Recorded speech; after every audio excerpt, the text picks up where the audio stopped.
By late spring, the presidential primaries were in full swing. Eugene McCarthy was more popular than ever with college students, like the thousands who cheered him at Berkeley. I think there are really three agencies of government that need to be somewhat altered. One is the Central Intelligence Agency, the second is the FBI,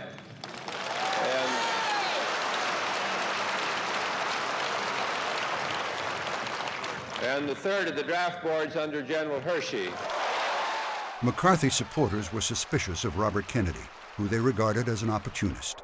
But it was also clear that Kennedy was a more charismatic campaigner and was appealing to a broader coalition, not just students, but blue-collar workers, women, a wide range of minority groups, and the poor.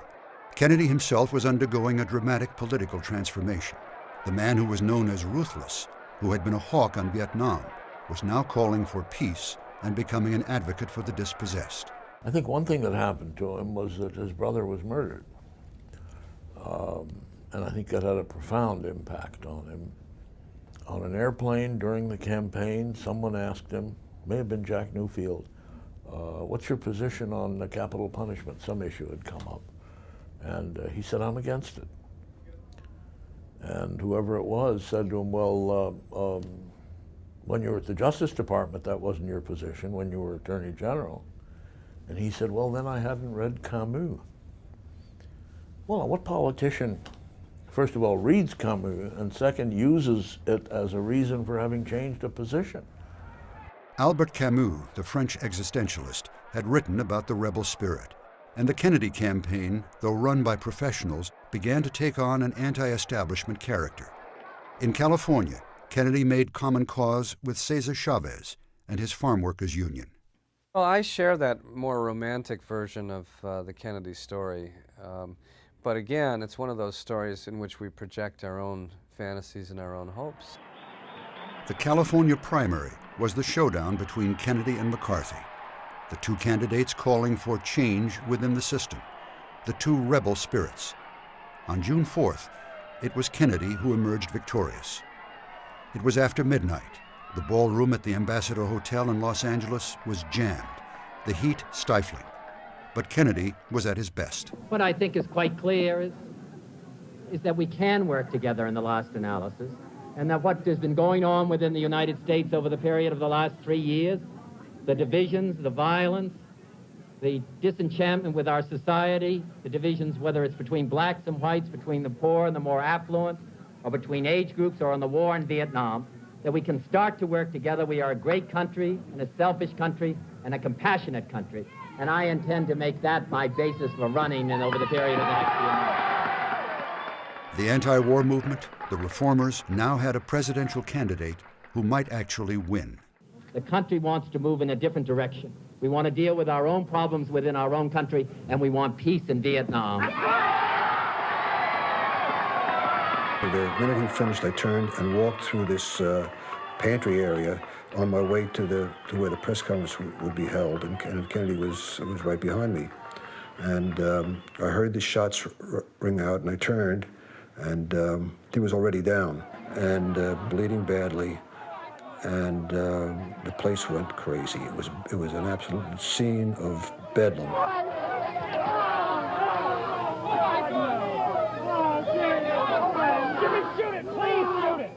And after the whole scene was over and Kennedy was removed, a number of my colleagues, including a couple of burly photographers, broke down, put their heads down on this serving table and wept openly.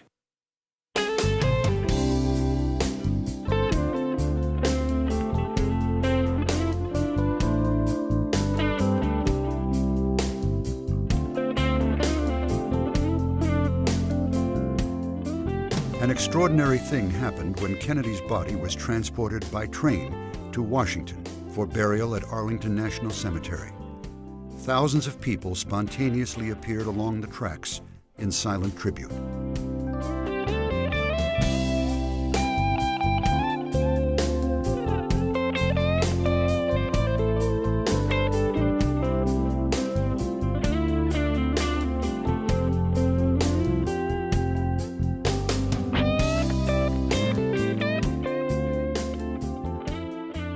think an era ended with Robert Kennedy's death and Martin Luther King's.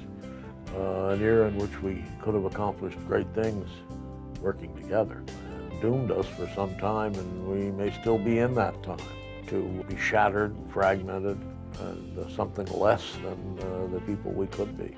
And I think Jack Newfield said it best when he said, after that we became might-have-beens, a generation of might-have-beens.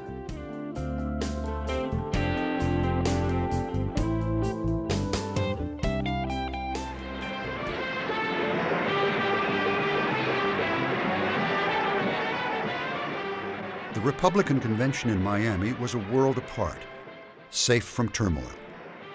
Nixon and his running mate Spiro Agnew appealed to those they called the forgotten Americans, yearning for stability, law, and order.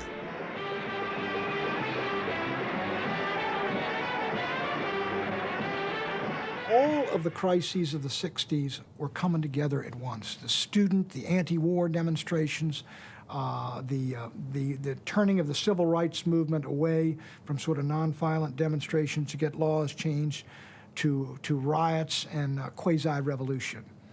And I think there was a sense that the country was coming apart, and here we were, suddenly we were losing the war. My fellow Americans, the long, dark night for America is about to end. The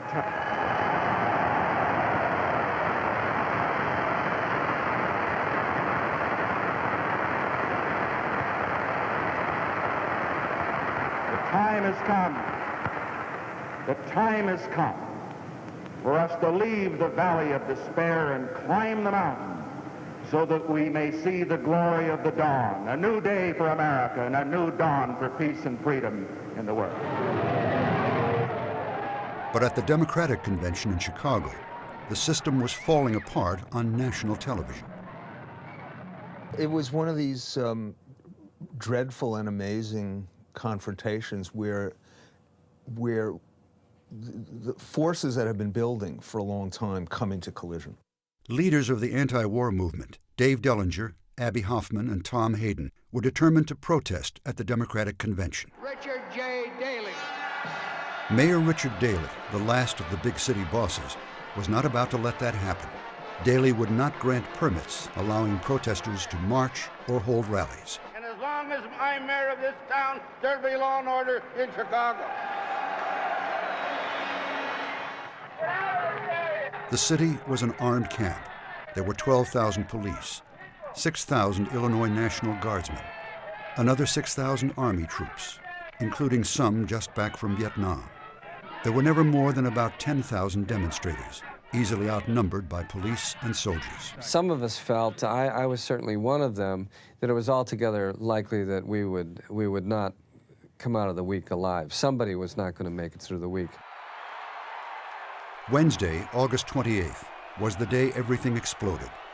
It began with a peaceful rally at the band shell in Grant Park. Anti-war organizers were still planning to march to the convention. But when a young protester climbed the flagpole and lowered the American flag, the police charged.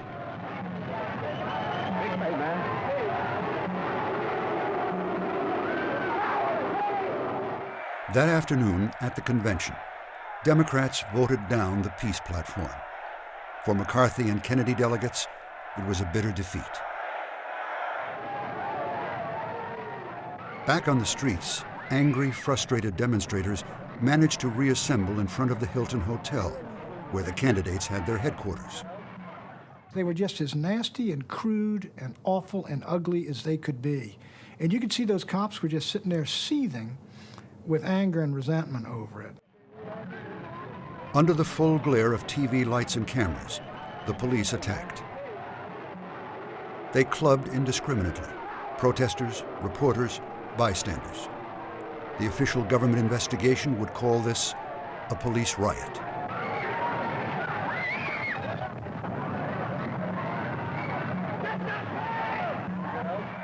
In a confrontation that would be replayed countless times, Connecticut Senator Abraham Ribicoff denounced Mayor Daley's police.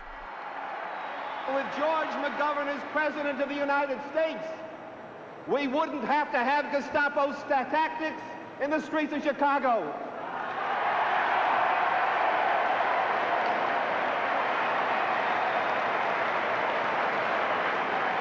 Mr. Daley is not pleased with Senator Whitaker. How hard it is to accept the truth.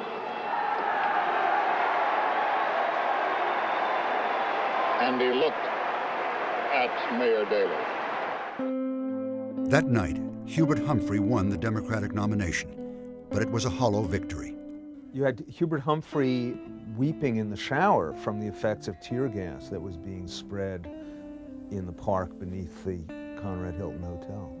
The way it played out was extremely dramatic, but what played out there was a fact that the Democratic Party was finished. And Nixon used an effective line after that Democratic convention.